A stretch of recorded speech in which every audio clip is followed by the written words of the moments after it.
नमस्कार सर, आमच्या संस्थेमार्फत हे पहिल्यांदा भागवत कथेचं आयोजन करण्यात आलेलं आहे। आमच्या कथेचे आयोजन 20 तारखेपासून सुरू होणार आहे। 20 तारखेला सर्वप्रथम आम्ही कळश यात्रेचं आयोजन केलेलं आहे। कळश यात्रा आपली दत्त मंदिर नवीन मोंढा तिथून कथास्थळापर्यंत जाणार आहे। त्याच्यानंतर 7 दिवस विविध देखावे कथेचे ते सगळे काही दाखवण्यात येणार आहेत। आणि कथावाचक आहेत आपले वृंदावनचे आचार्य प्रमोद कृष्ण महाराज। त्यांच्या सुमधुर वाणीतून आपल्याला हे कथा ऐकण्याचा सौभाग्य प्राप्त होणार आहे। आणि शेवटी 27 तारखेला महाप्रसादाचं आयोजन केलेलं आहे।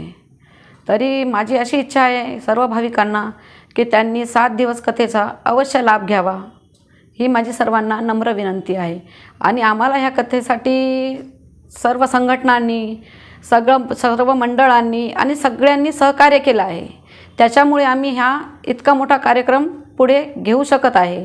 यानंतर पण सर्वांनी आम्हाला सहकार्य केलं तर आमची इच्छा आहे यामार्फत आम्ही अजून कोणता तरी आमच्या संस्थेमार्फत एखादा कार्यक्रम घेऊ म्हणून। आपलं ठिकाण आहे, कथेचं स्थळ आहे पद्मावती बालाजी मंदिर, नवीन मोंढा, नांदेड।